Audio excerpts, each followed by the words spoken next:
Bonjour frères et sœurs. À l'occasion de cette lecture que nous faisons aujourd'hui, celle de la mort d'Ananias et de Saphira, récit terrible, j'aimerais bien à cette occasion peut-être attirer notre attention sur quelque chose qui ne nous a peut-être pas encore frappé jusque maintenant. Et pour cause, parce qu'il y a des chapitres dont je vais vous parler que vous n'avez pas encore lus. Sachez que le livre des Actes est séparé en deux grands cycles, de 1 à 12, cycle de Pierre, de 13 à 28, cycle de Paul. Dans les 12 premiers chapitres, vous avez remarqué qu'il y a un refrain qui vient, qui s'installe au travers des événements. Enfin, j'utilise le mot refrain, je ne trouve pas d'autre mot mieux que celui-là pour l'exprimer. Tout d'abord, prédication de l'évangile, croissance de l'Église,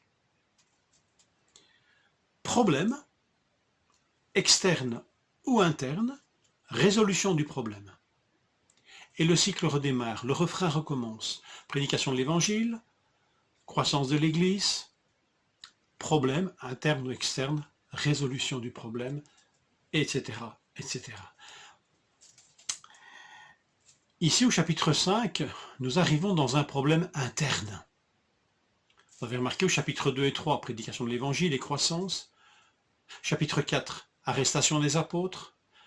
Résolution du problème, prière. Fin du chapitre 4, la communauté qui continue et qui prospère. On est donc dans le début du cycle suivant. Et hop, problème. Et ici, problème interne. C'est plus les pharisiens, c'est plus le Sanhédrin, c'est un problème interne qui surgit. Alors comment le problème va-t-il être résolu? C'est un peu dans ce contexte, dans ces refrains du livre des Actes que s'inscrit ce chapitre 5 et l'histoire d'Ananias et Saphira. Ça n'enlève rien à l'effet dramatique du contenu de ce chapitre, mais voilà, on est dans un problème.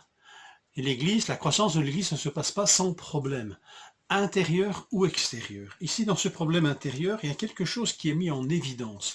Vous avez remarqué que tous les problèmes sont solutionnés par l'assistance du Saint-Esprit, par la recherche de la volonté de Dieu. Et l'Esprit Saint est là pour permettre la résolution des problèmes. Quand les apôtres sont traduits devant un tribunal, il leur donne de l'assurance, il leur donne du courage. Quand ils doivent résoudre le problème véritablement, alors là, c'est dans la prière qu'ils vont le résoudre en s'attendant à une réponse de Dieu. Et vous avez vu combien l'Esprit Saint répond. Et ici, ce qui est mis en évidence, c'est qu'on va résoudre le problème par la vérité. La vérité. Alors c'est intéressant de savoir comment le mensonge s'est installé dans le cœur d'Ananias et de Saphira, disciples à l'intérieur de l'Église. D'abord, ils vont vouloir faire quelque chose en regardant à un autre disciple. Ici, en l'occurrence, ils vont vouloir faire comme Barnabas, dont il est parlé au chapitre précédent, qui vend un champ et qui en donne tout le prix aux apôtres. Et ils veulent faire comme lui. Très mauvais point de départ. Vouloir faire en essayant d'imiter d'autres disciples, aussi respectables soient-ils. C'est toujours un départ bancal et qui entraîne des choses. Il y a une mécanique qui se met en route là. Puisqu'ils ont pris un très mauvais point de comparaison, eh bien, ils vont faire, donc par comparaison, puis ils vont faire au-delà de ce que leur propre foi leur permet. Et là, ils ne sont plus dans la vérité déjà. Ils n'ont pas la foi de Barnabas, et Dieu ne leur demande pas d'avoir cette foi. Mais ils vont vouloir faire comme, et donc ils vont faire au-delà de leurs moyens spirituels, ils vont faire semblant. Et ce faire semblant va entraîner faire en mentant, mais en mentant à Dieu. Et là, alors, on est dans quelque chose de très toxique. Et c'est le moins que l'on puisse dire en lisant ce texte, et cette issue fatale. C'est une attitude toxique. Alors, le Seigneur aime que la vérité soit au fond du cœur. Ne vivons donc pas la foi au-dessus de nos moyens. Et vous savez que cette expression, vivre au-dessus de ses moyens, ça concerne souvent l'aspect économique. Et pourquoi vit-on au-dessus de ses moyens? Souvent parce qu'on est toujours dans la comparaison avec les autres, on les jalouse, on les envie, etc. Et alors on vit au-dessus de ses moyens, ce qui est hautement toxique. Il en est pareil de la foi, semblable de la foi. Je peux envier la foi d'un tel ou d'un tel et essayer de faire comme. Mon point de départ est toxique. il faudrait déjà s'en défaire. Donc, ne vivons pas notre foi au-dessus de nos moyens.